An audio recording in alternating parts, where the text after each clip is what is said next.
인간혁명 1권 제6장 천리길. 일본은 도요아시아라의 미즈호의 나라라고 불렸다.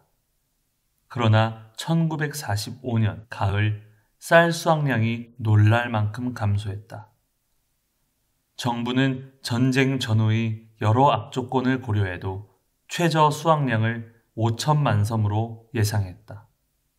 그런데 실제 수확량은 4천만 섬에도 미치지 못했다. 메이지 말기 이래로 가장 큰 흉작이었다. 식량 사정은 전쟁 때보다 전망이 더욱 심각해졌다. 무항산이면 무항심이라는 말처럼 국민의 생활은 기아와 맞서 싸우는 축생도의 양상을 띠었다. 거기에다 좁은 국토는 패전과 동시에 군수공장에서 쫓겨난 400만이나 되는 실업자로 가득했다. 엎친 데 덮친 격으로 군대에서 돌아온 사람과 외국에서 귀국한 사람을 합해 대략 1300만 명이 직업을 잃고 생활에 허덕였다. 이 사실은 그해 12월 초 아시다 후생 대신의 발표에서도 분명하게 드러났다. 아니, 실제로는 그 이상이었는지도 모른다. 도쿄를 비롯한 전국 주요 도시에는 기아에 시달리던 행여 병자들의 사망이 날이 갈수록 격증했다. 식량을 수입할 길도 패전으로 두절되고 말았다. 승리하기 위해서는 하면서 전쟁 중에는 무리한 공출을 감수하던 농민도 나라가 망한 지금은 사정이 달라졌다. 수요 인구는 날이 갈수록 증가하고 앞날은 깊은 어둠에 감싸였다. 무엇보다 식량이 터무니없이 부족했다. 굶주림처럼 무서운 것도 없다고 한다. 먹을거리를 둘러싸고 여기저기서 가정불화가 일어나고 살인 소동까지 빚어졌다. 전 국민이 모두 식량 확보에 혈안이 되어 그저 미친 듯이 광분했다. 도다 주세이는 이런 세상이 매우 가슴이 아팠다. 곡식이 풍부한 미즈호의 나라가 기아의 나라로 변해버린 실상을 응시했다. 도다는 생각했다. 만약 제천선신이 있다면 패전한 국민이 가장 큰 불행에 빠진 지금 최소한 풍년이라도 들게 하여 우리를 지켜주었을 것이다. 이 비참하기 짝이 없는 상황은 천조 대신도 제천선신도 이 나라에 없다는 증거가 아닌가. 전쟁 전 초대 회장 마키구치는 언제나 신에 대해 올바른 인식을 주려고 세 가지 관점에서 신을 분류하여 가르쳤다. 첫째로 천지를 창조했다고 생각되는 신이 있다. 둘째로 선조를 신으로 모시는 것. 셋째로 불교가 설하는 신이다. 그리고 그는 신에 대한 사람들의 사고방식이 혼란에 빠져 또 권력자도 종교 통일이라는 그릇된 사고방식에 빠져 있는 상황을 우려했다. 그 혼란은 국가 신도를 근본으로 하여 교육한 결과에 지나지 않았다. 도다는 마키쿠치의 신에 관한 분석을 떠올리면서 여러 가지 사색을 계속했다. 신에 대한 숭배라는 관점에서 세 개의 종교를 분류하면 다신교와 일신교로 나뉠 수 있다. 인도의 힌두교와 일본의 신도는 다신교로 분류되고 유대교와 이슬람교 등은 전형적인 일신교이다. 삼라만상의 다양한 존재가 지닌 불가사의한 작용에서 신을 발견한 것을 다신교라고 한다면 그러한 작용을 궁극의 존재로 통일한 것을 일신교라고 할 수 있을 것이다. 도다는 생각했다. 어떤 신이든 본질적으로는 사람의 생활에 영향을 주는 어떤 작용을 인격화한 것에 불과하다. 그렇다면 이 모든 신들은 불교가 설하는 신의 개념에 포함되는 것이 아닌가? 니치렌 대성인은 치병대소 권실위목에서 이렇게 말씀하셨다. 법화종의 본인은 일념삼천, 성악 성선, 묘각의 위에 역시 갖추어졌느니라. 원품의 법성은 범천, 재석 등으로 나타나고 원품의 무명은 제6천의 마왕으로 나타났으니 신은 인간의 마음이 만들어낸 것이고 생명의 작용을 구상화한 것이라고 할 수 있다. 그 작용이 인간 생활에 가치를 가져올 경우에는 범천, 재석이라는 제천선신으로 포착하고 악을 초래할 경우에는 마왕이라고 자리매김할 수 있다. 생명은 선악 양쪽의 작용을 지니고 있다. 올바른 가르침을 바탕으로 살면 그 인생에는 가치가 창조된다. 그것이 제천선신의 작용이다. 만일 그릇된 가르침을 바탕으로 살면 반가치를 낳아 인생에 불행을 가져온다. 그것이 마왕의 작용이라고 해야 할 것이다. 일본이 어리석은 전쟁으로 돌진하고 전쟁 후에도 국민에게 비참하게 그지없는 생활을 강요한 현실은 제천선신이 움직이지 않는다는 것이고 그 시대와 사회에 올바른 지도 이념이 없었음을 나타낸다. 선신이 나라를 버리고 하늘에 올라갔다는 니치렌 대성인의 신천상 법문은 이러한 현상을 가르치는 법리라고 할 수 있다. 도다는 니치렌 대성인 불법의 진수를 접하고서야 비로소 이와 같은 생명의 법리를 깨달았다. 진지한 창제와 사색으로 화려히 깨달았다. 바로 그때 12월 15일에 GHQ는 신도를 국가에서 분리한다는 지령을 발표했다. 이것으로 이세 신궁도, 야스쿠니 신사도 국가의 보호에서 제외되어 사적인 일개 종교단체에 지나지 않게 되었다. 국민 대부분이 생각지도 못한 일에 GHQ가 손을 쓴 것이다. GHQ는 이 신도 문제, 다시 말해 메이지 시대 이래로 일본이 국가 신도를 정치 체계의 근본 원리로 삼아온 사실을 알아냈기 때문이다. 또 GHQ는 국가 신도가 앞으로 일본을 민주화하는데 가장 큰 장애가 된다고 보았다. 모든 일은 언제나 본질을 논하고 확인해야 한다. 그 점이 중요하다. GHQ는 그 본질을 잘 간파했다고 할 수 있다. 신도를 국가에서 분리한다는 지령이 하달되자 신관과 신도 신봉자들은 큰 충격을 받았다. 그러나 일반 민중은 그리 충격을 받지 않았다. 오직 도다 조세의 한 사람만이 패전의 비애를 초월해 자기 뜻을 알아준 통쾌한 일이라고 기뻐했다. 도다는 일본이라는 나라가 패전을 향해 돌진하던 길을 하나하나 더듬어 보았다.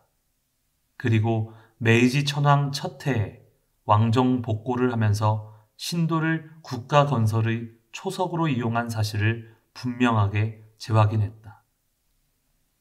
메이지 정권은 천황이라는 이름 하에 국가 통치를 추진하면서 신을 끄집어내 들먹이기 시작했다. 천황의 신격화가 최선의 방법이라고 생각했다.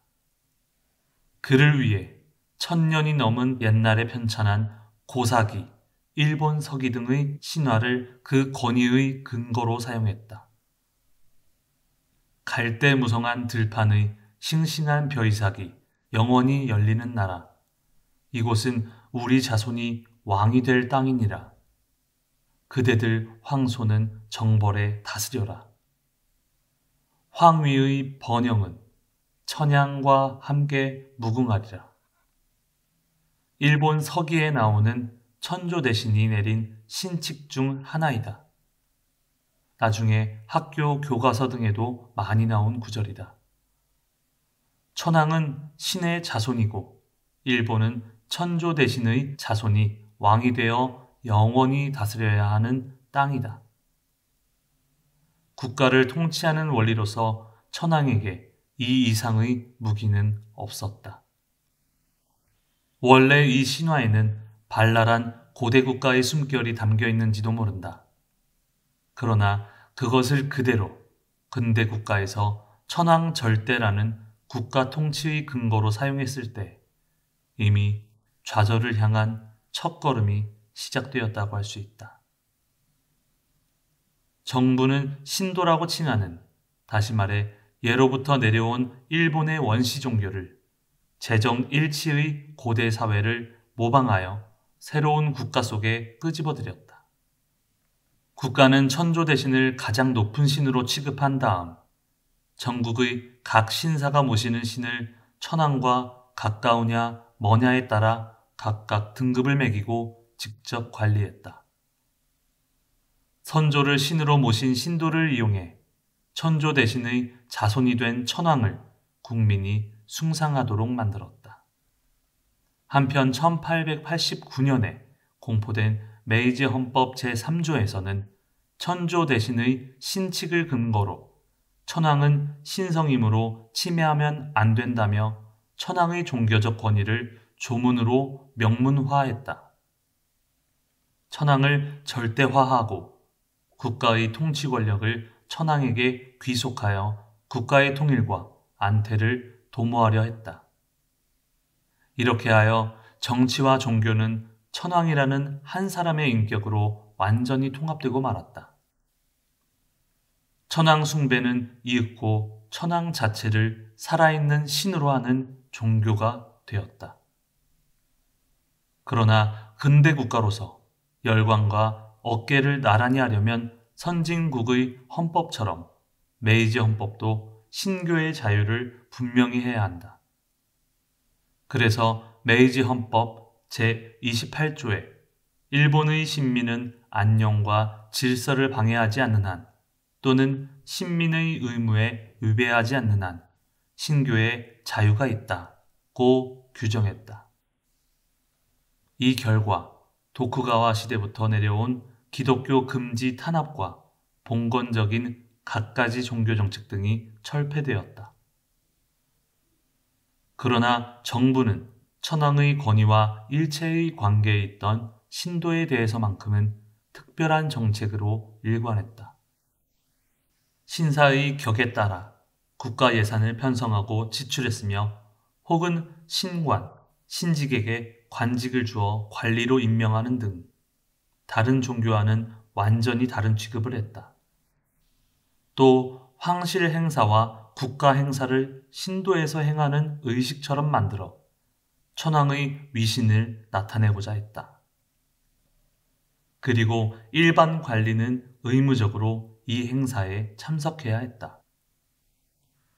1900년에는 종교 일반을 통괄하는 사사국에서 신사를 분리하여 신설된 내무성 신사국의 관할로 했다. 이리하여 신도는 메이지 이래 타 종교와 구별되어 국교의 성격을 강하게 띠게 되었다. 나중에 국가 신도라 일컫는 것을 국가가 만들어낸 것이다. 이 신도를 특별 취급하는 국가 방침에 따라 정도의 차이는 있지만 마침내 교육 현장 등에서 신사 참배가 점차 강제적인 색채를 띠기 시작했다. 그러나 특정 종교에 대한 예배 강요는 헌법에 비추어 명백한 모순이었다. 왜 신도만 특별 취급하는가? 타 종교의 신자에게 신사 참배를 강제하고 의무화하는 일이 합헌인가 아닌가? 신도의 국가적인 지위와 신교의 자유를 둘러싸고 불교와 기독교 관계자들이 때때로 의문을 제시했다. 정부는 문제가 일어날 때마다 신사는 종교가 아니다라는 원칙을 내세우며 궁색한 답변을 반복했다. 신사가 종교가 아니면 도대체 무엇인가? 신사는 일반 종교와는 성격이 다르기 때문에 뭐라고 할까? 종교 이상의 것이라고 생각합니다. 국회에서는 정부의 이런 기묘한 답변이 나왔다. 그러나 쇼와 시대가 되자 군부가 정권에 개입해서 정치를 좌우하게 되었다. 그러자 이 문제는 일본 국민의 금기가 되었다. 국가 신도를 언급하는 행위 자체가 천황에 대한 불경이 되고 치안경찰의 엄한 단속과 군부의 감시를 받게 되었다. 그리고 과격한 국수주의자들의 표적이 되었다. 조금이라도 의문을 내비치는 학자나 언론인들은 국적으로 간주되어 무도한 탄압을 받아야 했다. 종교 각계도 탄압이 두려워 국가 신도에 동조하고 영합할 수밖에 없었다. 불교계도 메이지 유신의 왕정 복고 때 세차게 불어닥친 폐불 회석 운동의 타격에서 겨우 제기했으나 신교의 자유를 걸고 국가 신도를 규탄할 만큼의 용기는 없었다. 그뿐인가? 메이지, 다이쇼, 쇼와에 이르는 천황을 절대화하는 시류에 편승하려고 한 종교인도 적지 않았다. 그 중에서도 니치렌주의를 표방한 다나카 지가쿠 등의 국주회는 자진해서 국가 신도를 선양하는 역할을 연출했다. 다나카 지가쿠는 법화경과 니치렌 대성인이 법의를 황실의 신화와 연결시켜 해석하고 유일절대의 천황이 통치하는 신국 일본이야말로 세계를 통일하는 근본의 나라라고 선전했다. 군국주의자들이 아시아 침략의 슬로건으로 한 팔괭이루라는 말을 부르짖기 시작한 것도 그들이었다. 그들은 결과적으로 국가 신도의 거대한 그늘 아래 무릎을 꿇고 엎드렸다. 다른 많은 종교단체도 이와 거의 같았다. 이윽고 중국 대륙에서 전쟁이 확대되자 전시체제가 강화되었다. 1939년 정부는 종교단체법을 제정, 모든 종교를 국가 통제하에 두고 강제적으로 각 종파를 통합하는 폭거를 자행했다.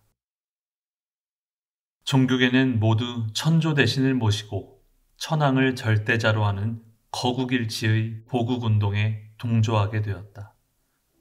거기에는 종교인으로서의 신념은 조금도 없었다. 또 민중도 이에 아무런 의문을 나타내지 않았다. 아니, 의문을 나타내면 용서받지 못했다. 세계대전이 일어나자 국가 신도를 중심으로 한 정치 형태는 재정 일치의 고대사회 그 모습 그대로 광신적인 전체주의의 권력을 가차없이 국민에게 휘두르기 시작했다. 게다가 이러한 권력이 전쟁을 수행하기 위해 사상을 통일시키고 무모한 침략 전쟁으로 이 나라를 내몰았다. 그것이 이윽고 파탄에 이른 것은 당연한 일이다. 권력이 종교를 수단으로 하여 국민을 지배할 때 어떤 비극을 불러오겠는가? 전쟁 전의 역사가 그것을 무엇보다도 잘 말해줄 것이다. 전쟁 후의 새로운 헌법에서 신교의 자유를 지키기 위해 국가 권력의 종교에 대한 불개입과 중립성을 정하는 정교 분리의 원칙이 명문화된 것도 그 심각한 반성에 따른 것이다. 도다는 생각했다. 신국왕 어서의 왕법이 구부러짐은 소파, 소풍과 같으니 대국과 대인을 멸망시키기 어렵다. 불법에 과오가 있으면 대풍, 대파가 소선을 파괴함과 같으니 나라가 멸망함은 의심이 없느니라 라고 있는 것처럼 종교에 대한 무지가 국가를 죽음으로 내몰았다. 국민은 패전이라는 냉엄한 현실을 직면해야 한다. 나라는 이미 망하고 말았다. 이 최악의 사태에 빠진 불행한 시기에 묘법이 광선유포되지 않는다면 참된 종교라고 할 수 없다. 부처의 말씀이 진리라면 반드시 광선유포가 되어 나라와 민중을 구할 수 있을 터이다. 도다의 몸에서는 옥중에서 얻은 불가사의한 오달의 감정이 맥박쳤다. 그것을 그대로 어떻게 해서라도 전해야 한다는 사명감을 느꼈다. 그러려면 말법의 어봉부리신 니치렌 대성인의 가르침에 따라 사람들이 묘법의 5자 7자를 철저히 독송한다면 그것으로 충분하다. 미래에 대한 모든 활동의 근원은 여기서 용솟음친다. 무엇보다도 생면 존엄을 불법을 통해 본원적으로 알게 해야 한다. 인간의 생명만큼 존귀한 것은 없다. 그 한 사람 한 사람의 생명을 실제로 활동하는 가운데 존귀하게 만들려면 묘법의 힘으로 위대한 생명력을 용연시키는 방법 외에는 없다. 그러자면 불법으로서 대아의 생명을 개각하고 참된 인간 부흥을 가져오는 인간혁명을 사람들에게 하도록 해야 한다. 정치와 교육, 과학, 문화 등의 꽃은 그 속에서 자연히 피어나는 법이다. 모든 기반을 인간에다 두고 인간성을 존중하여 평화롭고 행복한 새로운 사회를 건설해야 한다. 이것이 도다의 신념이었다. 진실한 민주주의는 단순히 정치기구나 사회체제만을 변혁한다고 해서 성취되는 것이 결코 아니다. 무엇보다 개인의 생명 내부에서 확립하는 것이 출발점이고 토대가 된다. 도다는 그것이 다음 시대의 행복 생활을 향한 첫걸음이 되어야 한다고 예리하게 간파했다. 또한 도다는 종교에 대한 무지가 인류 최대의 적이라는 사실을 흉증으로 깊이 확신했다. 이 무지의 벽은 두텁고 높고 견고하여 좀처럼 없애기 힘들게 가로막고 있었다. 그가 5개월 전까지 있던 감옥의 벽은 이 무지의 벽에 비하면 그야말로 하찮은 편이었다. 이 무지의 귀차감으로써 나라는 망했다. 나라가 망해도 어느 한 사람이 무지에서 깨어나려고 하지 않았다. 도다는 늠름하게 결의했다. 이 완고한 벽에 말법 시대 불법의 진수인 니치렌 대성인의 생명 천리를 부딪히는 수밖에 없다. 그리고 광선유포를 향한 첫걸음을 지금이야말로 내디디며 실천해야 한다. 광선유포를 달성할 때까지 그 길이 비록 천리길처럼 보일지라도 한 걸음 한 걸음 전진해야 한다. 이 일을 잊으면 결코 안 된다. 이 한 걸음의 전진이 없이는 천리길을 이룰 수 없다. 도다는 국가적으로 신도를 보호하던 시대가 소멸한 이때 전진의 첫걸음을 힘차게 내디뎠다. 도다는 첫 번째 벽을 무너뜨리기 위해 어떠한 어려움도 극복해야만 했다. 도다는 그 힘찬 첫걸음으로써 법화경 강의를 시작하자고 결의했다. 그러나 누구에게 설하면 좋은가? 도다는 마음속으로 수많은 사람의 귀를 생각했다. 어느 누구의 귀도 귀머거리라고 생각했다. 지금 사람들 머릿속에는 암거래 물자와 식량 문제로 가득 차 있다. 일단 돈에 관계된 문제가 되면 누구나 거기에 마음이 쏠리고 만다. 마찬가지로 옷과 집을 구하는 귀는 있어도 법화경에 귀를 기울이는 사람이 대체 어디 있겠는가? 돌로 된 벽을 향해 설해야 한단 말인가? 듣기를 원하는 귀가 없다. 그러나 설해야만 한다. 도다는 망설였다. 그때 빈번하게 드나드는 실업가 그룹의 네 사람이 도다의 뇌리에 떠올랐다. 어쨌든 그들은 8개의 귀를 가지고 자기가 있는 곳으로 찾아온다. 어느 날 밤, 도다는 이 8개의 귀에 말했다. 이렇게 술만 마신다 해도 아무 소용이 없지 않은가? 어떤가? 법화경 공부라도 한번 시작하지 않겠나? 뭐 법화경? 혼다 요이치로가 취한 눈을 뜨며 얼빠진 표정으로 말했다. 법화경 말이네. 묘법 연화경 28품 말이야. 모두 오랫동안 보지 못하지 않았는가. 법화경의 뜻도 모르면서 아무리 광선유포라고 말해도 헛수고일 뿐이지. 어떻게 말해야 좋을까? 굉장한 가르침이라네, 법화경은. 도다는 애가 타는 듯이 힘주어 말했다. 옥중에서 법화 3부경을 수록한 1년종 성전을 돌려보내도 불가사의하게도 다시 자신의 손에 되돌아온 일. 같은 일이 반복되자 비로소 법화경을 진지하게 읽기 시작한 일. 그리고 생애 처음으로 몸이 떨리는 듯한 환희를 체험한 일 등 도다는 그때의 정경을 명확히 이야기했다.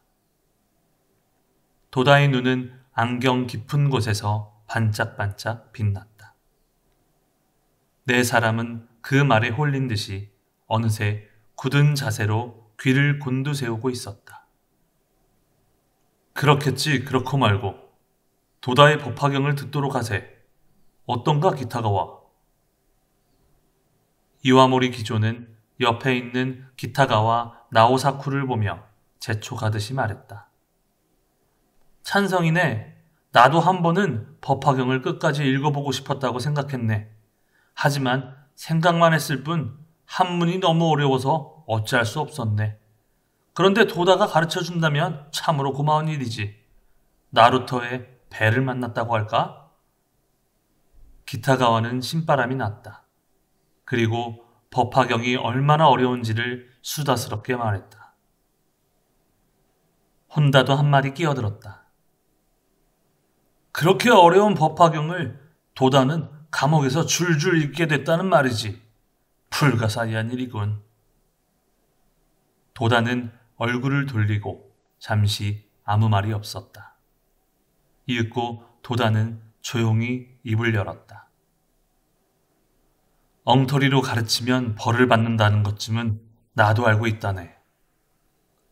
아니네, 아니야. 자네의 학식을 의심하는 게 아니야. 우리도 발적 현본할 때가 아닌가. 도다, 나도 제자가 될 테니 잘 부탁하네. 후지사키 요이치는 이전부터 사람의 마음을 맞추는 기지가 뛰어났다. 도다는 옛 맹우들의 반응에 실망했다. 거칠에 지나지 않는구나. 도대체 어디까지가 본심인가? 과연 진지하게 구하는 마음이 조금이라도 있는 것인가? 도다는 내심 암담했다. 그래. 4명의 옛 친구라고 생각하지 말고 8개의 귀에 설한다고 생각하자. 그는 가까이 있는 이 8개의 귀를 소중히 하자고 생각했다. 도다는 인내가 크게 성장하기 위한 기초라고 가슴에 깊이 새겼다. 밤이 깊어지자 사무실이 추워졌다. 도다는 책상 위에 있는 컵 5개에 남아있는 소주를 부어 병을 비웠다. 오늘 저녁은 이쯤에서 끝내기로 하지. 그럼 법화경 강의를 위해 건배하세.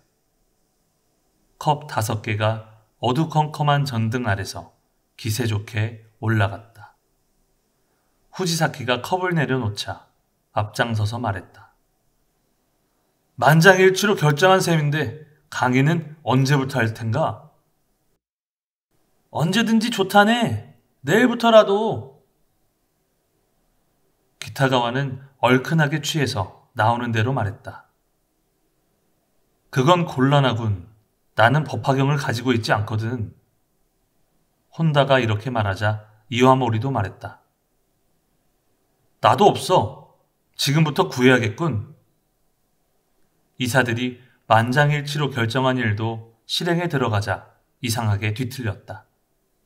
도다가 타이르듯이 웃으며 말했다. 법화경은 도망가지 않는다네. 앞으로 연말도 다가오고 모두 바쁠 테니 새해 원단에 함께 본산의 첫 등산에서 그때 본산에서 강의를 시작하기로 하세. 그때까지는 책도 구할 수 있을 테니 말이네. 그래. 그게 좋겠군. 좋은 생각이네. 그들은 제각기 찬성을 외치면서 거리로 나섰다. 섣달의 찬 바람이 어두운 거리를 휘몰아쳤다. 그들은 외투깃을 높이 세우고 양손을 주머니에 쑤셔넣고는 걸음을 재촉하여 역으로 갔다. 그들은 다행히도 외투로 몸을 감싸고 있었다. 그러나 많은 행인이나 역 플랫폼에 있는 사람들은 거의 외투를 입지 않았다. 이재민들은 겨울 옷을 모두 잃고 말았다. 또한 피난 갈 때 짐 속에 넣어둔 외투도 어느새 식량과 교환했다. 패전 후 처음으로 겪는 무서운 연말이었다. 거리에는 실업자가 넘쳤다. 그리고 어떤 이는 행상으로 암거래 쌀을 팔면서 그날을 힘겹게 견뎌야 했다. 도시 생활자 대부분은 설날을 앞두고도 떡을 만들지 못했다. 배급받은 얼마 되지 않는 맵쌀로는 잘해야 팥을 넣어 밥을 찔 정도가 고작이었다. 아무 죄도 없는 아이들은 떡 없는 설을 앞두고 풀이 죽어 있었다. 한편 전쟁 후 경제의 특징인 인플레는 서서히 불길하게도 계속되었다. 기아일보 직전의 공복감이 추운 일본 열도를 뒤덮었다. 이러한 사회생활 속에서 이른바 패전혁명은 GHQ의 손에 의해 강제로 빠르게 진행되었다. 사람들은 이기주의의 틀에 틀어박혀 오로지 보신에만 급급했다. 시대의 경류에 그저 아연실세갈 뿐이었다. 12월 9일 GHQ는 농지개혁을 명령했다. 농지 소유 제도에 관한 대대적인 개혁은 일본 경제의 민주화라는 커다란 방침 가운데 하나였다. 이것은 대지주를 소멸시키고 지주에 종속되어 있던 많은 소작 농민을 봉건적 구속에서 해방함으로써 자작농으로 만들고자 한 것이다. GHQ는 종래부터 내려온 지주 제도가 일본의 군국주의를 지탱한 기반 가운데 하나라고 분석했다. 15일에는 국가와 신도의 분리에 관한 지령을 하달했다. 17일에는 중의원 선거법이 개정되었는데 여성 참정권 인정과 대선거구 제도가 공포되었다. 이튿날 18일에는 전쟁 전부터 계속된 익찬 의회를 해산했다. 또한 30일 이내에 총선거를 시행하기로 했지만 정치기구를 철저히 개혁하기 위해 선거일을 이듬해 4월까지 연기하라고 GHQ가 지시했다. 신헌법 제정도 준비 중이었다. 허탈에 빠진 국민의 정치적 무관심 속에서 점령 정책은 단기간에 착착 실행되었다. 12월 21일이 되자 GHQ는 일본의 민주화에 관한 기본 지령이 일단락되었다고 발표했다. 또 28일에는 천황제를 형성하는 지배망을 제거했다고 발표했다. 국가 신도를 폐지함으로써 천황제를 지탱하는 마지막 기둥인 사악한 뿌리를 뽑아내 파기하기에 이르렀다. 이 성명에서 가장 안도감을 많이 느낀 쪽은 정부 지도자들이었다. 어쨌든 천황과 황실 제도의 존속이 안전지대에 들어섰다고 생각했기 때문이다. 8월 15일 이래 일본 국민에게는 경험하지 못한 일만 계속 거듭되었다. 좌충우돌하는 혼미 속에서 헤매느라 지친 가운데 암담하게 1946년 새해를 맞이했다. 도다 조세이는 분동하지 않았다. 급격한 대변동의 파도 속에서 언제나 불지를 굳게 믿었다. 도다는 파도 위에서 한치의 실수도 없이 키를 잡고 나아갔다. 착실하게 발전하는 사업이 그것을 나타냈다. 당장의 구국 이념으로서 민주주의 사상이 피상적으로 전 국민에게 풍미해 민주화, 민주주의라는 말이 도처에서 유행했다. 물론 이런 민주화를 도다는 한 걸음 전진이라고 이해했지만 그의 확고부동한 무게중심은 그런 형식적인 유행 속에는 없었다. 도다는 그 민주주의를 지탱하는 근본에다 자신의 무게중심을 두었다. 광선유포를 향한 정열과 니치된 대성인의 생명천리에 대한 반석 같은 확신이 도다의 마음에 깊이 뿌리내리고 있었다. 그는 이 생명천리만이 민주일본의 참된 기초가 된다고 확신했다. 제도나 기구는 건물과 같다. 그 건물의 기초가 견고하지 않고서 어찌 오래 지탱할 수 있단 말인가. 도다는 그렇게 간파했다. 1946년 1월 1일 오후 3시경 도다 조세이는 도카이 도선 후지역에서 내렸다. 후지사키 요이치, 기타가와 나오사쿠, 이와모리 기조 이렇게 3명이 동행했다. 미노부선으로 갈아타려면 잠시 기다려야 했다. 도쿄에서부터 만원 열차였다. 서서 왔기 때문에 모두 지겹다는 표정으로 역 앞으로 나아갔다. 하늘은 맑았지만 바람은 차가웠다. 설날인데도 춥게만 보이는 집들은 설날 장식도 제대로 하지 못했다.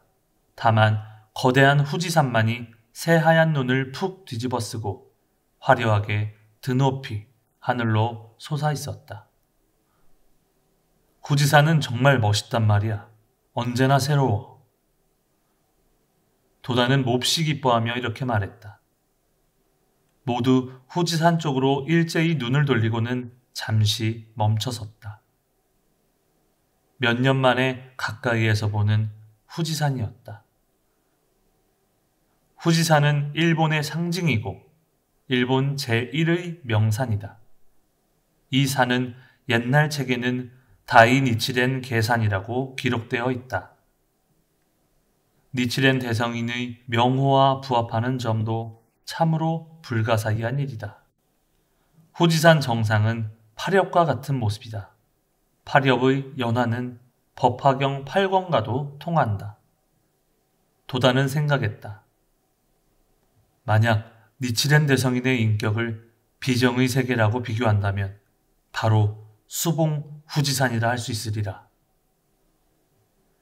여기서 후지산 기슭에 있는 다이세키사까지는 20km의 거리이다. 그들은 오랜 기차 여행의 피로도 잊어버린 채 떠들면서 걸어서 갈까? 라고 말하기까지 했다. 역 앞에는 그들이 예전에 종종 이용하던 택시 회사가 있었다. 먼지가 잔뜩 쌓여있는 차고에 낡은 차 2대가 서 있었다. 기타가와가 뚜벅뚜벅 사무실로 걸어갔다. 다이세키사까지 갈 수 있습니까? 다이세키사요? 사무실 안에서 모습을 보인 주인은 귀한 손님이 나타났다는 표정이었다. 이상하다는 얼굴로 기타가와를 보고는 싱긋 웃었다. 다이세키사라고요? 손님, 죄송합니다. 쌀쌀한 대답이었다. 고장인가요? 기타가와가 먼지투성이인 자동차를 보고 말했다. 아니, 고장은 아닙니다만 다이세키사까지는 엔진 상태도 좋지 않고 또 설날 하루쯤은 쉬고 싶군요. 주인은 주저주저했다. 후지사키가 들어서면서 말했다. 환자 한 사람이 있습니다. 꼭 부탁합니다. 요금은 많이 드리겠습니다. 어떻게든 부탁합니다. 기타가와도 거듭 부탁했다. 주인은 그을린 얼굴로 아래만 내려다보며 좀처럼 대답하지 않았다. 그리고는 간혹 두 사람을 힐끗 쳐다보았다. 기타가와는 가망이 있다고 눈치챘다. 신세 좀 칩시다. 그는 얼른 지갑을 꺼냈다. 주인은 터무니없는 요금을 요구했다. 하지만 10,000원 열차로 가서 후지노미야까지 걸어갈 일을 생각하니 다행이라 생각했다. 도중에 고장이라도 나면 거기까지니까 단념해 주시오. 나이 지긋한 주인은 이렇게 말하면서 작업복으로 갈아입었다. 어쨌든 목탄 자동차였다. 여기서부터가 큰일이었다. 운전사를 겸하는 주인은 목탄 조각을 통같이 생긴 솥에다 와르르 넣고는 송풍기를 삐걱삐걱 돌리기 시작했다. 이윽고 가느다란 연통에서 하얀 연기가 올랐다. 보기에도 이상한 이런 자동차는 점령군 장병이 처음 상륙했을 때 보고 놀란 명물이었다. 그들은 세상에서 불가사의한 괴물을 발견한 듯 호기심 어린 눈으로 카메라를 들이댔다. 피료는 발명의 어머니라고 자주 이야기하지만 해상 봉쇄로 석유 수입이 막혔을 때 발명가들은 장작이나 목탄으로 연료가스를 만들어 차를 움직이는 방법을 고안했다. 군대와 관련된 차량 외에는 전국적으로 모두 장작이나 목탄을 자동차 연료로 써야 했다. 그 때문에 트럭도 승용차도 버스에 이르기까지 목탄차로 개조되었다. 힘은 약하고 고장도 많았다. 운전사가 귀찮아하는 것도 무리가 아니다. 20km 정도 되는 길은 완만한 오르막길이다. 그는 자기 차에 자신이 없었다. 자, 타십시오. 40분이 지나고 주인이 무뚝뚝하게 말했다. 그 얼굴 콧구멍 주위가 새까맣게 되어 마치 숯 굽는 사람 같았다. 차는 시가지를 지나 울퉁불퉁한 거친 길을 헐떡이면서 달렸다. 후지노미야 거리를 지나자 길은 더욱 험해졌다. 차 안은 떠들썩했다. 가끔 천장에 머리를 부딪히기도 했다. 그러나 네 사람은 큰 소리로 웃으면서 떠들었다. 나는 고행이구먼. 이와모리가 이렇게 말하면서 술 2병을 소중하게 가슴에 안았다. 겨울 찬바람이 부는 들판은 싸늘하기만 했다. 어스레한 빛에 감싸여 석양에 비친 후지산은 눈으로 덮인 윤기 있는 살결을 드러냈다. 도로 주변 곳곳에는 벌채된 나무가 산더미처럼 쌓여 있었다. 차가 고갯길로 접어들자 걱정스러울 만큼 천천히 가야 했다. 헐떡이고 헐떡이면서 겨우겨우 고갯길을 넘어갔다. 그럭저럭 무사히 왔구나. 커다란 삼나무 숲이 시야에 들어오자 도다가 기쁜 듯이 웃음소리를 내며 말했다. 총본산의 정문인 산문에서 차를 내렸다. 수령이 수백 년 된 삼나무 숲이 거대한 주홍색 산문을 완전히 에워싸고 있었다. 산문 앞에서 창제를 마치자 네 사람은 두근거리는 가슴으로 납작한 돌이 깔린 길을 서둘러 걸었다. 사람이 보이지 않았다. 사방은 고요한 겨울 풍경이었다. 경내의 감도는 황폐한 분위기를 그들은 느꼈다. 그러나 누구도 그런 말을 입 밖에 내지 않았다. 총본사는 산문에서 어영당에 이르기까지 일직선의 참도로 되어 있다. 그 길을 따라 좌우에 6개씩 모두 12개의 승방이 줄지어 있다. 그 왼쪽의 승방 가장 안쪽에 리쿄보가 있다. 마키구치 회장 때부터 학회가 전용으로 사용한 승방이다. 리쿄보의 본당에 짐을 풀고 오랜만에 대면한 주지와 인사했다. 주지는 사람이 그리운 모양인지 따뜻한 차를 끓이며 여러 가지 이야기를 시작했다. 주지가 객전이 소실된 일을 이야기하자 도다가 불쑥 일어섰다. 네 사람은 리쿄보 옆으로 졸졸 흐르는 개울에 걸려있는 널빤지를 밟고 뒤쪽으로 갔다. 객전의 모습은 그곳에 없었다. 불타버린 자리만 넓게 남아 있었다. 네 사람은 모두 한쪽 구석에 우두커니 서서 잠시 멍하니 바라보았다. 총본사는 일본이 패배함과 함께 크게 쇠퇴했다. 도다는 지금 총본산을 재건해야 할 필요성을 흉중 깊이 통감했다. 여기에서 1939년 말 당시 문부성 종교국 조사에 따른 1년 종종과 1년종 각파의 세력을 대비하여 기술하고자 한다.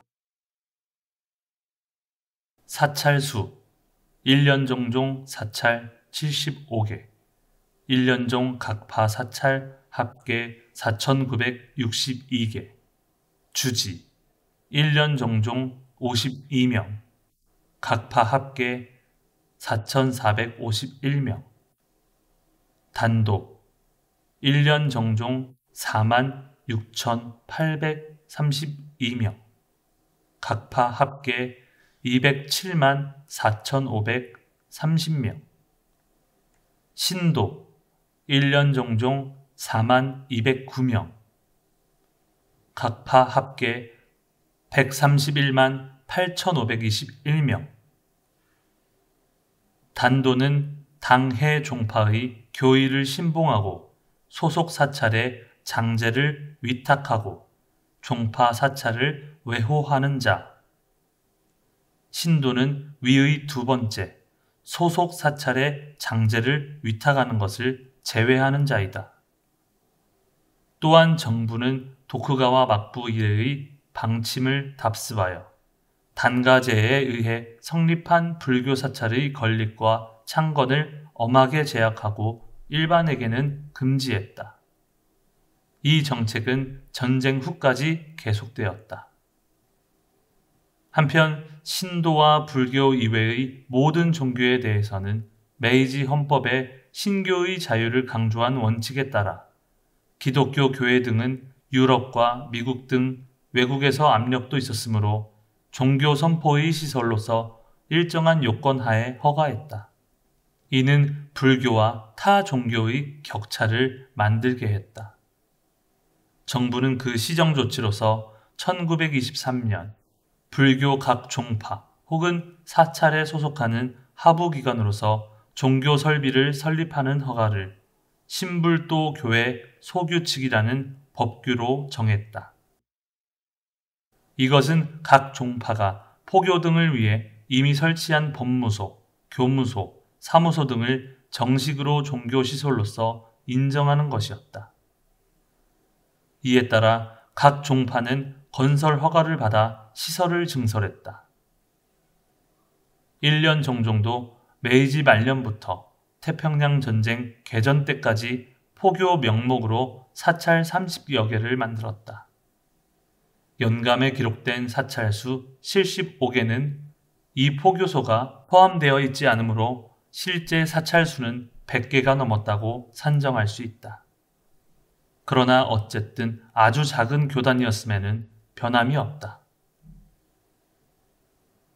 도다는 비통한 마음으로 걷기 시작했다. 그리고 보장 앞에서 머리를 깊이 숙였다.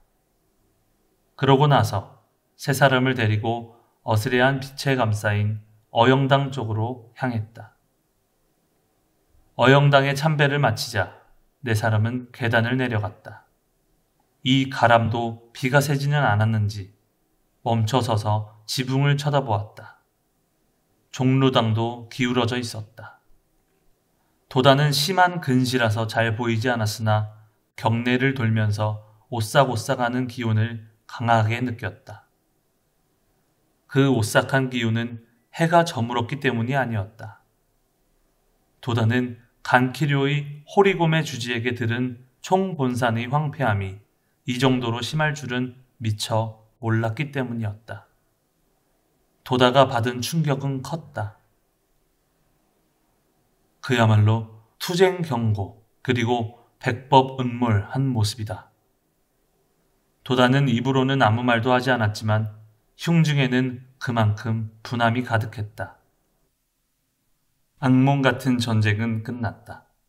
그러나 아직 악몽이 계속되고 있다고밖에 생각할 수 없었다. 이 한산한 원단의 첫 등산 풍경은 대체 어찌된 일인가? 리쿄보에는 그들 4사람 외에 다른 신자는 한 사람도 없었다. 1942년 원단 첫 등산 때는 마키구치 회장을 필두로 창가 교육학회만 하더라도 100수십 명이 모여 성황을 이루었다. 그리고 서로 새해 인사를 나누고 각자 희망에 불타며 새해를 맞이했다.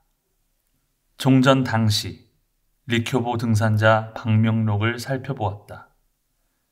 패전한 해인 1945년 1월에서 12월까지 1년간 등산자는 불과 106명뿐이었다. 이 가운데 8월 15일부터 연말까지 등산한 사람은 단 몇 명에 불과했다. 창가학회가 원래 등산회를 시작한 때는 그로부터 8년 후인 1953년 10월이다. 이후 38년간 7천만 명이나 되는 회원이 등산했는데 1945년 당시에는 상상조차 할 수 없는 일이었다. 여기서도 도다 조세이를 비롯해 창가학회가 얼마나 종문의 발전에 공헌했는지 그 일단을 엿볼 수 있다. 도다의 가슴에 솟아나는 투쟁 경고, 백법 은몰이라는 말에는 조금도 과장이 없었다. 투쟁 경고, 태평양 전쟁도 그렇다. 지금부터 광선 유포의 때까지 일본인끼리도 인류도 쓸데없는 비참한 투쟁을 반복할지 모른다. 백법 은몰, 정법이 소멸하려는 실상이다. 광선 유포는 대지를 관역으로 하는 것과 같으리라 라고 대성인이 예언하신 광선 유포의 대백법이 지금 실로 멸망 직전의 위기에 놓여 있다. 총본산의 궁핍은 종전 후로도 더욱 심각해졌다. 전쟁 후의 농지 개혁으로 막대한 토지를 몰수당했다. 그 고통은 참으로 컸다. 농지조정법으로 제1차, 제2차 적용을 받은 땅이 약 90헥타르였다. 전답과 살림까지 빼앗기다시피 팔게 되어 그것들을 잃게 되었다. 설상가상으로 객전이 소실될 때 쌀 창고마저 함께 불타고 말았다. 창고에는 비축미 300섬 이상이 쌓여 있었다.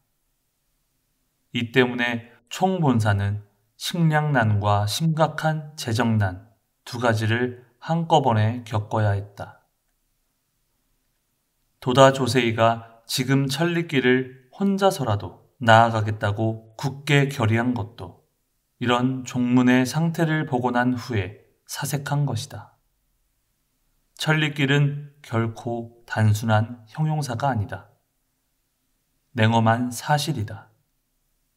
도다의 위대함은 이 천리길의 첫걸음을 최악의 시점에서 그릇됨 없이 늠름하게 또 힘차게 딛고 나섰다는 독창성에 있다. 4사람이 리쿄보에 돌아오니 주지가 저녁근행을 함께하려고 기다리고 있었다. 2년 만에 총본산에서 근행을 했다. 근행을 마치자 간소하게 남아 정성 어린 식사가 준비되어 있었다. 모두 큰 화로를 둘러싸고 밥상 앞에 자리 잡았다. 그때 이와모리가 술병을 열려고 했다. 도다는 쓴웃음을 지으면서 말했다. 이와모리, 잠시 보류다. 나중에 천천히 마시면 어떻겠나? 법화경 강의가 있지 않은가? 잠시 보류인가? 나는 괜찮지만. 이와모리가 이렇게 말하고 방 한쪽 구석에 술병을 놓았다. 참고 있는 내 마음도 좀 알아주게나. 강사도 괴롭다네. 도다의 말에 기타가와가 웃으며 말했다. 알았네, 알았어. 식사가 끝내는 대로 강의를 부탁하네. 모두 농담을 주고받으면서 떠들썩한 가운데 식사를 끝냈다. 담배를 한 대 피우고 후지사키가 거실에서 조그마한 책상 2개를 빌려와 본당에 놓으며 말했다. 자, 준비되었네. 도다를 에워싸고 각자 책상 위에 어서와 법화경을 올려놓았다. 전등은 희미했다. 도다는 안경을 벗고 책을 얼굴에 붙이듯이 하며 책장을 넘겼다. 자, 서품 제일이라는 것부터 시작하세. 나는 잘 안 보이니 교대로 읽어주겠나. 도다가 그렇게 말하면서 책을 놓았다. 후지사키가 읽기 시작했다. 묘법 연화경 서품 제일. 여시암은 일시 불주 왕사성기사 굴산중. 여대 비구 중만 2천 인구 계시아라한. 후지사키가 제1단을 더듬더듬 처음부터 끝까지 읽었다. 그리고 뭐가 어렵다는 듯이 한숨을 쉬며 말했다. 뭐가 뭔지 모르겠군. 얼떨떨하구만. 모두 와 하고 웃었다. 수고했네. 통해 부분을 읽으면 모를 것도 없네. 도다가 웃으면서 재촉했다. 그러자 기타가와 나오사쿠가 억양을 붙여가며 통해를 읽기 시작했다. 이와 같이 나는 들었느니라. 한때 부처는 왕사성 기사굴산 속에서 대비구들 12,000인과 함께 머물고 있었으니 이는 모두 아라한으로서.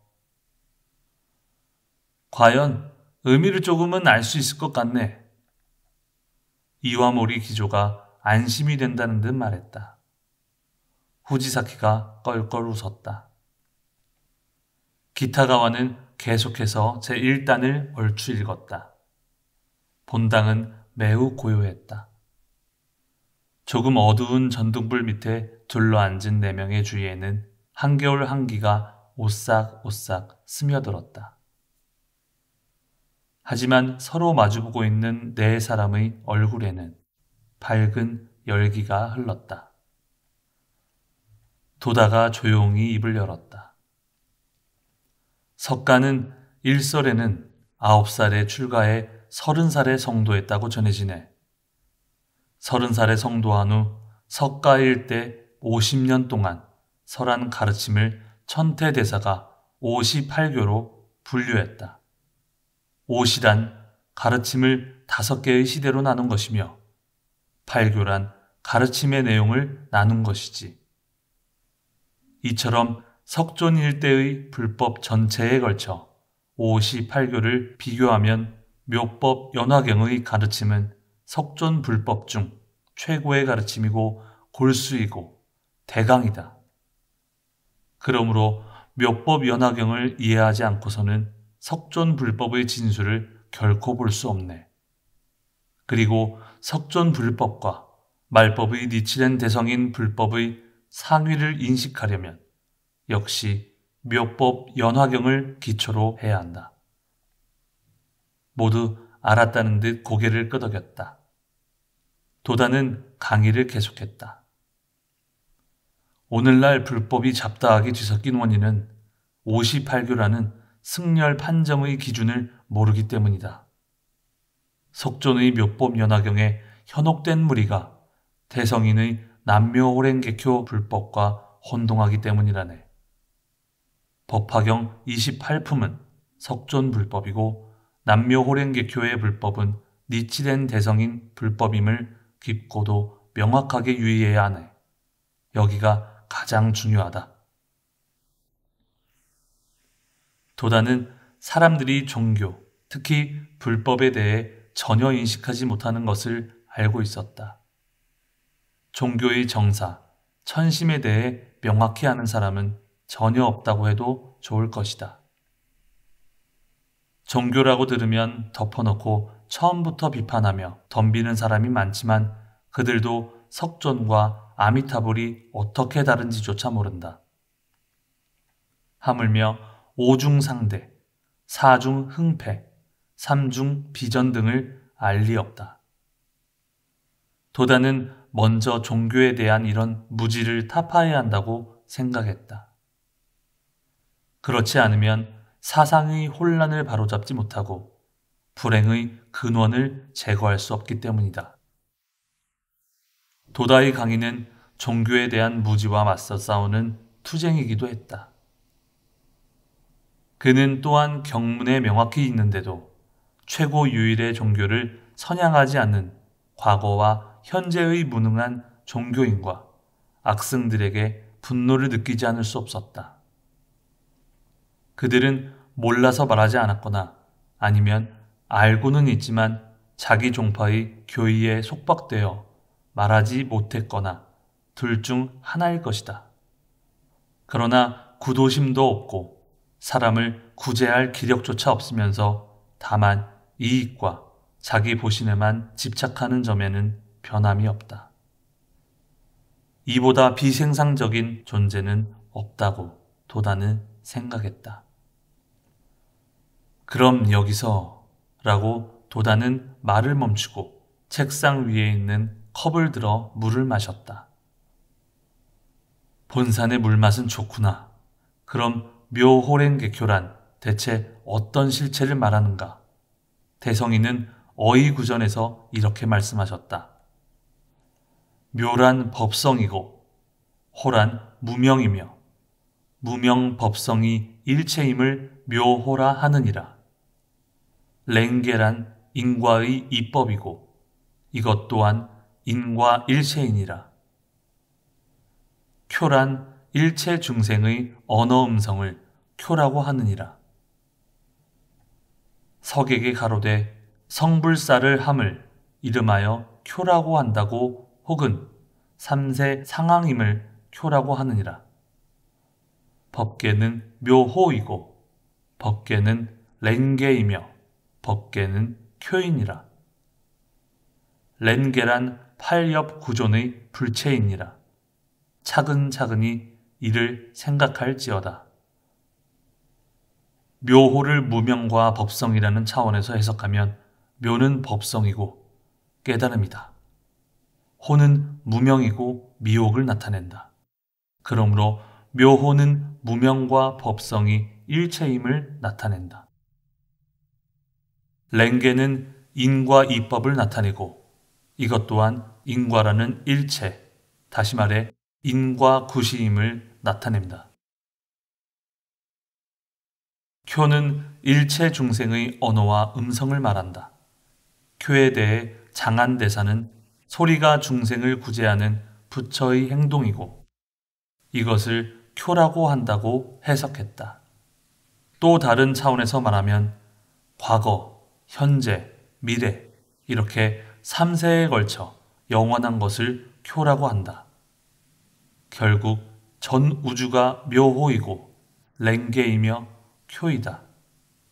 또 랭계란 부처의 생명이고 팔엽 구조는 그 부처의 생명을 나타낸다. 이상의 사실을 차근차근히 생각해야 한다. 도다는 어서의 얼굴을 바짝 떼어 읽어내려갔다. 무엇인지 알 듯 싶으면서도 알 수 없으리라 생각하지만 요컨대 이런 말이라네. 대성인이 말씀하시기를 묘호랭개교는 우주의 만법 그 자체이고 우주 만법의 본체가 묘호랭개쿄이다. 시시각각으로 변화하는 우주의 삼라만상이야말로 묘호랭개쿄 그 자체의 모습이다 라고 요즘 말로 표현하자면 우주 생명이 되겠지. 여기까지 도다가 말했을 때 기타가와가 말을 가로막았다. 그렇다면 우리 인간은 어떤 존재가 되는가? 우주의 만법에 지배된다는 셈인가? 그렇지 않네. 우리 생명이 묘호랭개쿄 그 자체인 게지. 그것도 대성인이 분명하게 당체의초에서 이렇게 말씀하셨네. 도다는 또 어서의 눈을 가까이 대고 읽었다. 묻되 묘호랭개쿄라 함은 그 체가 무엇이뇨? 답하되 10개의 의정이 즉 묘호랭개의 당체이니라. 묻노니 만약 그렇다면 우리들과 같은 일체 중생도 묘법의 전체라고 말할 수 있느뇨? 답하되 물론이니라. 이 말도 알 듯 싶으면서 잘 모르겠지만 다시 말해 10개란 생명의 지옥계에서 불계까지 10종류의 생명경애라네. 이 10종류의 생명경애는 우주에 있는 모든 생명을 경애라는 관점에서 분류한 것이다. 또 의정이라는 것은 의보와 정보를 말한다. 정보는 생명 자체를 말하고 의보는 생명이 활동하는 환경을 가리킨다.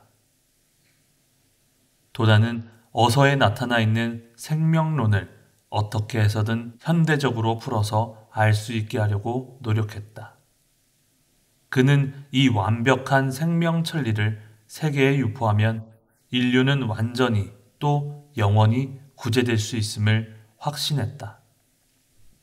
도다는 다시 생명론을 설했다. 그리고 그 증거로 문증을 이용하여 강의를 계속했다. 그는 악연을 두려워하고 또 악연이 아님을 증명하기 위해서도 정성을 다해 문증을 인용했다. 지금 읽은 어서 말씀 다음에는 이렇게 쓰여 있네. 남학대사 가로되 무엇을 이름하여 묘호랭개쿄라고 하느뇨? 답하되 묘라 함은 중생 묘인 고로 법이라 함은 즉 이는 중생법인 고로 오는 또 천태가 석하여 가로되 중생법묘라고 오는 결국 중생인 우리 자신이 묘호랭개쿄의 당체라는 것일세. 중생묘, 이 생명의 불가사의한 양상을 말하는 것이네. 예를 들면 피육골의 조화, 세포 분열, 신경작용 등 묘라고 할 수밖에 없는 불가사의한 작용을 하고 있지. 그리고 중생법, 이 불가사의한 생명작용은 그러면서도 엄연히 법에 준하고 있다네. 예를 들면 인체는 필요한 단백질을 만들고 당분을 에너지원으로 사용하고 있지. 또 호르몬 등을 분비하는 것도 몸속 장기의 작용이네. 마치 제약 공장과 같지 않은가? 결국 묘법이란 우리 생명의 본원력이 되는 것이다. 무엇인가 억지로 갖다 붙인다고 생각할지도 모르겠지만 결코 그렇지 않다네. 이것을 대성인은 어이구전에서 명확하게 말씀하셨네. 그것이 바로 대성인의 위대한 점이지. 도다는 다시 어서를 손에 들었다. 그래, 여기다. 얼굴에 가까이 대고는 책장을 넘겼다. 그리고 전등불에 잘 보이게 하려고 엉거주춤하게 앉았다. 내가 읽겠네. 어디인가? 후지사키가 일어섰다. 도다가 펼친 어서를 받아 전등 밑에서 서서 읽었다. 여기로군. 열애란 석존 총에서는 시방 3세의 제불이며 별해서는 본지 무작의 삼신이니라. 지금 니치렌 등의 동류의 의미는 총에서는 열애란 일체 중생이요 별에서는 니치렌의 제자 단나로다. 그러므로 무작의 삼신이란 말법의 법화경 행자이고. 아, 거기까지. 도다가 말했다. 그의 오조는 강하게 열기를 띠었다. 수강자는 단 3명이다. 하지만 무량한 대중 앞에서 강의하듯이 격렬한 기세로 바뀌었다. 지금 배독한 어휘 구전을 대성인의 뜻에 준해서 말하면 총에서는 일체 중생이 열애다이다. 다시 말해 묘호랭개교의 당체이다 라는 것이다.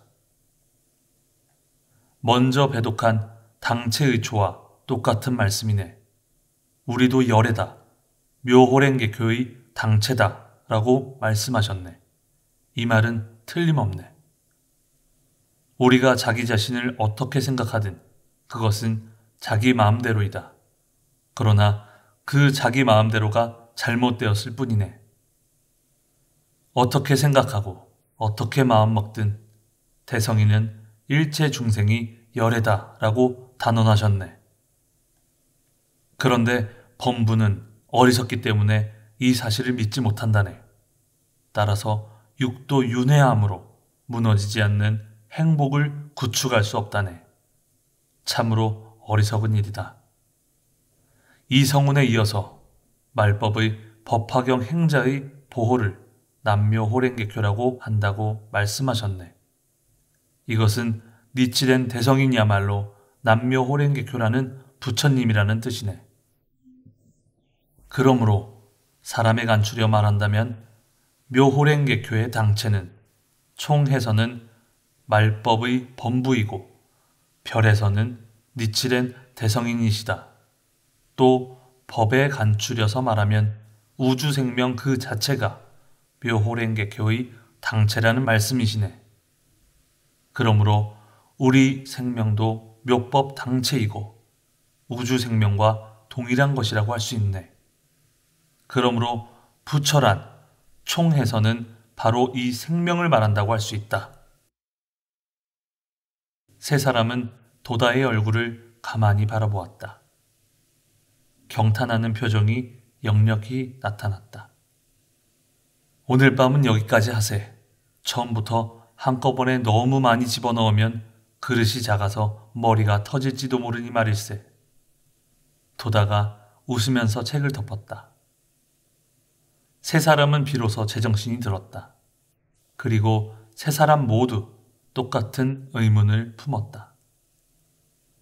그 의문은 법화경에 대해서가 아니다. 도다라는 인물에 대한 의문이었다. 굉장하다. 대체 언제 저 사람이 이렇게 많이 공부했다는 말인가? 이날 밤의 세 사람으로서는 풀 수 없는 수수께끼였다. 그들은 마치 녹야원에서 석존의 설법을 듣고 감격한 아야 교진여 등의 5명과 같았다. 기타가와 나오사쿠 등 3명도 강의를 통해 도다의 위대한 경애를 접하고는 할 말을 잊었던 것이다. 도다의 모습은 이전과 다름없었다. 도수 높은 안경, 수려한 이마, 기분 좋게 웃는 얼굴. 자, 첫 강의도 끝났고 설날이다. 오늘 밤은 도소주 한잔하지 않겠나? 이와모리 부탁하네.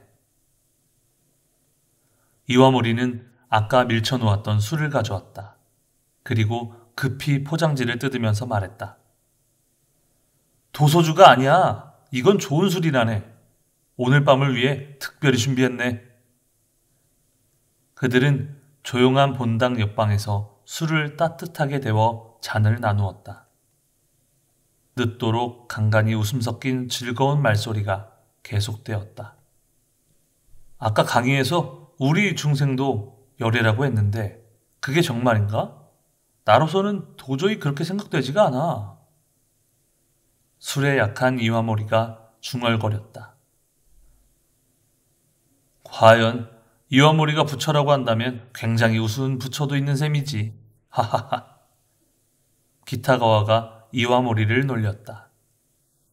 이번에는 후지사키가 기타가와에게 말했다.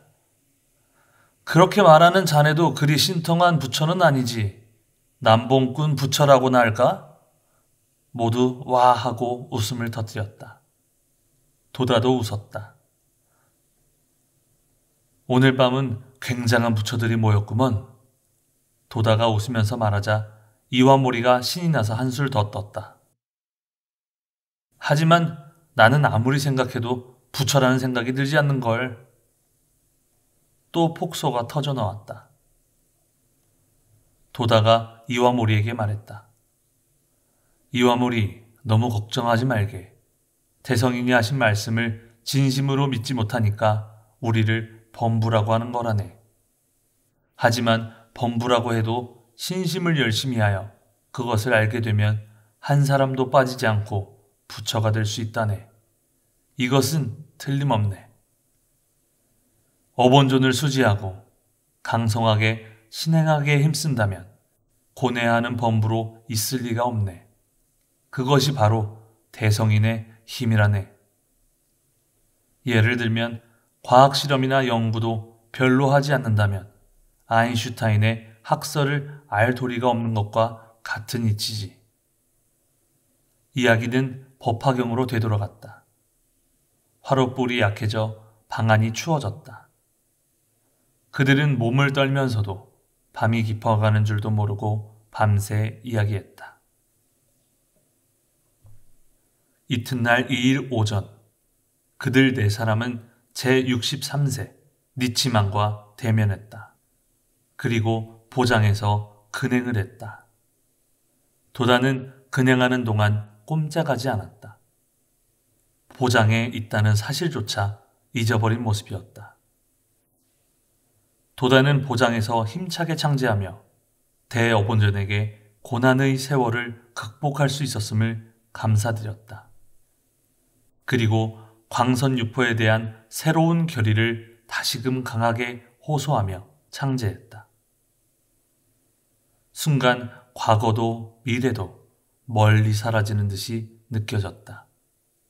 있는 것은 어본존을 향한 도다 조세이뿐이다. 그리고 그 사이에 흐르는 것은 영겁이라고 해야 할 생명감뿐이었다. 도다는 이때 생각했다. 영원이란 순간순간의 연속이다. 순간의 연속이 영겁이다. 그러한 순간의 본원, 본체야말로 남묘호랭기쿄이다. 불단 문이 닫히는 순간 도다는 정신을 차렸다. 오체에는 말할 수 없는 환희가 가득 넘쳐 흘렀다. 이날도 쾌청했다. 도다는 오후가 되자 다시 법화경 강의를 시작했다. 저녁 무렵 혼다 요이치로가 모습을 나타냈다. 다른 일이 있어 하루 늦게 등산한 것이다. 여성 2명도 함께 왔다. 기요하라 가스와 이즈미다 다메였다. 추운 날씨에 버스도 없어 후지노미야에서부터 걸어서 왔다고 했다. 피곤하다 피곤해 하고 말하면서 땀을 닦았다. 기요하라는 국민학교 교사였다. 이즈미다는 남편이 군인인데 남방으로 가서 아직 돌아오지 않았다. 생사조차 모르고 있었다. 리쿄보가 갑자기 떠들썩해졌다. 저녁 식사도 7명으로 늘었다. 자연히 이야기도 활기를 띠었다. 법화경 강의는 좋구만. 정말이지 밥맛이 좋군. 자네는 아직 이 맛을 모를 거야. 기타가와가 능청을 떨며 말했다. 이와모리가 또 정색하며 말을 보탰다. 아, 그런가? 어제 저녁 술맛이 정말 좋더군. 그것도 법화경 강의 때문일 게야. 법화경이 술맛을 바꾼다는 것인가? 미처 몰랐군. 후지사키의 말에도 실감이 있었다. 이튿날 3일에는 비가 내렸다. 새로운 얼굴들과 함께 오전과 오후 이렇게 2번 법화경 강의를 했다. 기타가와를 비롯한 일행은 강의에 점점 더 재미를 느꼈다. 법화경이 꼭 난해에 난입한 것만은 아니라는 말도 나오게 되었다. 이튿날 4일 오후 강의에서 법화경 방편품을 끝내고 이어서 비유품으로 들어갔다. 이날은 날씨가 쾌청하고 따뜻했다. 창문을 열어놓았다. 책상에 앉은 구도자들의 얼굴들도 빛났다. 도다는 그들을 보고 생각했다. 저들이 조금이라도 이해해준다면 참으로 고마운 일이다. 이해하지 못하더라도 상관없다. 저들이 어떻게 하든 이 강의를 끝까지 계속하자.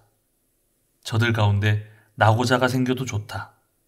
또 새로 참가하는 이도 나올 것이다. 무엇보다 이 강의를 끝까지 지속하는 일이 중요하다. 그는 천리길을 한 걸음 내딛게 된 사실이 무엇보다 기뻤다. 사자는 천리길을 혼자서 나아간다. 반려를 구하지 않고 말이다. 나도 나아간다. 나는 광선유포를 목표로 장마라는 폭풍을 타파하고 소용돌이치는 성난 파도를 넘어서 단연코 나아가겠다. 나아가 싸우겠다. 도다는 마음속 깊이 서운했다. 이튿날 5일도 쾌청했다. 순백의 눈에 덮인 한겨울 후지산은 상쾌하고 절묘한 자태였다. 오후에는 하산해야 했다. 모두 경내를 산책했다. 그리고 화재로 불타 지금은 없어진 객전 자리에서 발걸음을 멈추었다. 도다는 자신도 모르게 옆에 있는 돌 위에 앉았다. 그는 아무 말 없이 한참 동안 깊은 사색에 잠겨 움직이지 않았다. 타버린 객전 자리는 키 큰 삼나무에 에워싸여 조금 어두웠지만 깨끗이 청소되어 있었다. 네모난 주춧돌이 일정한 간격으로 정연하게 지면에 남아 있었다.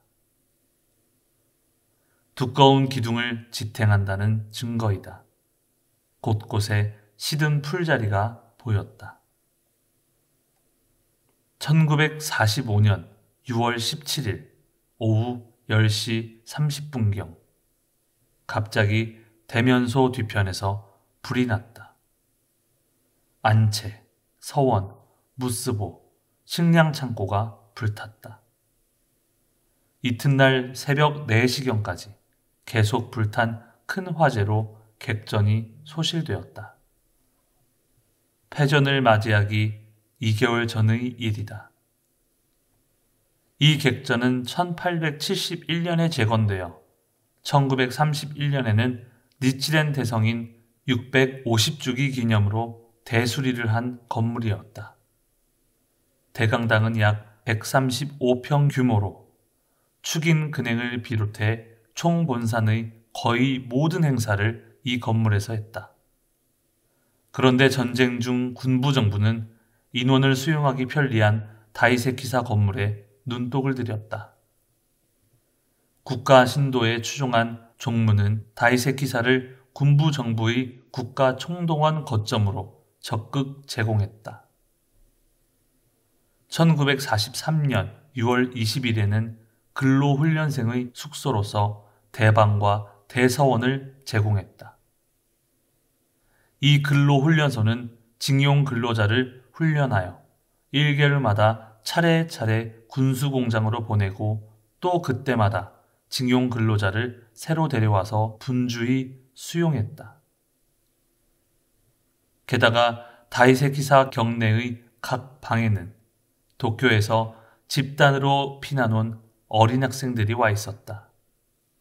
참배자의 발길이 끊긴 참도의 납작한 돌이 깔린 길을 징용된 사람들과 피난온 어린이들이 오가는 모습.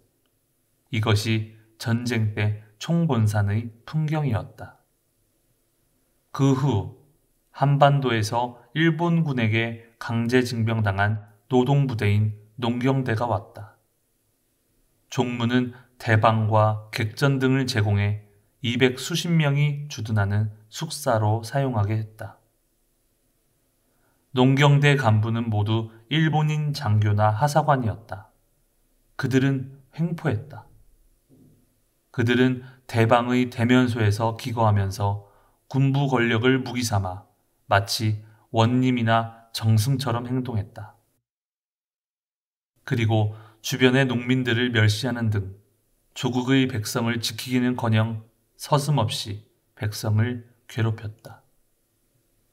그들은 수많은 비행을 거듭 저질렀다. 총본산의 경내는 비참하게도 날이 갈수록 황폐해질 뿐이었다. 대방의 대성원에는 신을 모시는 선반을 만들어 천조 대신의 신찰까지 안치했다. 객전을 불태운 큰 불은 이 대면소 뒤에서 일어났다. 소화가 부주의로 낸 불인지 농경대 간부가 실수로 저지른 불인지는 전쟁 때의 일이라 원인 불명으로 흐지부지 묻히고 말았다. 불을 발견했을 때는 이미 천장까지 타고 있었다. 승려들은 두 개조로 나뉘어 한 조는 먼저 객전으로 뛰어들어갔다. 다른 한 조는 대오본존을 수호하려고 보장으로 집합했다. 당시 본산에 있던 승려 대부분이 징병당해 중학생과 소학생인 소화와 병역에 관계없는 노승들만 남아있었다. 경내에 있는 12개의 방의 노승까지 합해도 겨우 30명 내외였다. 이들 승려에게는 하늘을 태울 듯한 홍련의 화염은 너무나도 높고 컸다. 우에노무라의 경방단에도 소방차도 납작한 돌이 깔린 길 위를 덜덜대며 달려왔다. 그러나 여기도 초로의 노인들뿐 젊은이는 한 사람도 없었다. 총본산에 피난온 아이들도 물통을 들고 불을 껐지만 불길을 뿜어대는 건물이 너무 커서 어찌할 도리가 없었다. 농경대 병사는 한 사람도 불 끄는 작업을 돕지 못했다. 간불한 자들이 화재 때 병사가 도망갈까 두려워 한 곳에 모아놓았기 때문이다. 승려들은 객전에 안치되어 있는 계산 니코 상인이 서사하신 오본존을 겨우 뒤뜰의 삼나무 숲으로 무사히 옮길 수 있었다. 그제야 비로소 안도의 한숨을 쉬었다. 불길은 불이 불을 불러일으키며 더욱 사나워졌다. 승려들은 한두 사람만 남기고 어영상을 꺼내기 위해 다시 달려왔다. 밤하늘을 불태우는 화염, 그 화염의 반사, 타오르는 목재가 터지며 튀는 괴상한 소리. 승려들은 낮은 소리로 창제했다. 이윽고 귀중한 보물을 모조리 삼나무 숲으로 차례차례 옮겨왔다. 오분조는 무사하시다! 승려들의 흉중에는 안도하는 기쁨이 솟아났다. 그러나 불길은 좀처럼 수그러들지 않았다. 그런 가운데 하늘이 희미하게 밝기 시작했다. 불길도 차츰 수그러들기 시작했다. 사람들의 얼굴도 희미하게 서로를 알아볼 수 있게 되었다. 그때 한 승려가 사람들의 얼굴을 보면서 큰 소리로 외쳤다. 법주 스님은? 승려들이 서로 얼굴을 확인했다. 그러면서 경악한 표정으로 저마다 외쳤다. 법주 스님이 없다. 법주 스님이 없다니까? 아무도 모르는가? 승려들이 구르듯이 일제히 달려나갔다. 어느 승려는 삼나무 숲에서 나와 참도로 향했다. 어느 승려는 다시 객전이 있는 쪽으로 되돌아갔다. 또 다른 어떤 승려는 뒤쪽 삼나무 숲이 있는 곳으로 달려갔다. 한 무리의 승려는 객전 주위를 황급히 뛰어다녔다. 거기에도 법주의 모습이 없었다. 누구에게 물어봐도 아는 사람이 없었다. 틀림없이 어딘가 방에 계시겠지. 어영당에 계실지도 모른다. 불길이 수그러들수록 불안은 더욱 깊어졌다. 모두 창백했다. 승려들은 다시 경내 이곳저곳을 흩어졌다 모이고 또 흩어졌다. 경내의 12개 방을 모조리 찾아다녔다. 어영당도 찾아보았다. 삼나무 숲에도 사람 그림자라곤 없었다. 시간은 흘러 하늘이 밝아졌다. 그러나 법주의 모습을 본 이는 없었다. 구석구석 찾던 승려들은 불에 탄 객전으로 자연스레 되돌아왔다. 누구나 그을린 얼굴에 눈만 반짝였다. 모두 서로의 얼굴을 바라보면서 표현할 수 없는 불안감을 느꼈다. 불은 안채, 서원, 객전, 무스보 등을 태우고 겨우 꺼졌다. 불난 자리에서 이상한 냄새가 코를 찔렀다. 하얀 연기가 아직도 모락모락 피어오르고 있다. 승려들의 눈은 우연히 안채 2층 관장실로 쏠렸다. 아이들은 경내의 숙사로 되돌아갔다. 농경대 병사들과 경방 단원들은 불탄 자리 여기저기에 모여서 왁자지껄 이야기하고 있었다. 한 승려가 불에 탄 안채로 들어갔다. 이봐, 위험해! 조심해! 불탄 자리 주위에서 날카로운 외침이 울렸다. 사람들의 눈이 일제히 그 승려의 뒷모습을 쫓았다. 그 승려는 나무 토막으로 두들기며 안전한지 살피면서 앞으로 나아갔다. 그의 모습이 사라졌다. 잠시 후 격렬하고 비통한 소리가 울려 퍼졌다. 법주스님! 법주스님! 순간 사람들은 숨을 삼켰다. 그 순간이 지나자 승려 2~3명이 불탄 자리로 뛰어들어갔다. 거기에 제62세 법주 니코의 유체가 있었다. 도다 조세이는 불탄 자리의 한쪽 구석에 앉아 지난날 객전이 서 있었던 모습을 마음에 그렸다. 그러자 문득 은사 마키쿠치 스네사부로의 모습이 머리를 스쳤다. 그는 생각했다.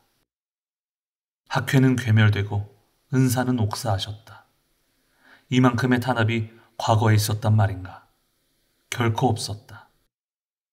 니치렌 대성인의 성운에 비추어 생각하면 일본이라는 나라가 초토화하고 멸망한 것도 바로 이러한 탄압의 결과가 아닌가. 도다는 거기에서 엄연한 인과의 법칙을 보는 듯했다. 도다는 삼나무 가지 끝을 쳐다보았다. 광대한 대공을 바라보았다. 그는 니치렌 대성인의 어서 한 구절을 자기도 모르게 다시금 되새겼다. 대악이 일어나면 대선이 온다. 대성인의 금언은 틀림없다. 그렇다면 미중유의 흑룡기는 지금이 아니면 절대로 없다. 지금 이 길은 천리길처럼 보일지라도 그것은 범부의 눈에 비친 거리에 불과하다. 사신 홍법의 정신이 있다면 광선유포를 반드시 성취할 수 있다. 도다는 한산한 경내를 바라보면서 일어났다.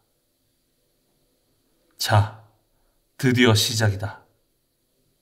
도다는 조용하면서도 힘차게 말했다. 다른 사람도 같이 일어섰다. 그러나 대체 무엇이 시작된다는 것인지 아무도 알지 못했다. 이날 오후 일행은 다 함께 하산했다. 후지노미야 역에서도 후지역에서도 오랫동안 열차를 기다려야 했다. 춥고 어두운 도쿄에 도착했다. 도다가 집에 돌아오자 시계는 벌써 자정을 향하고 있었다.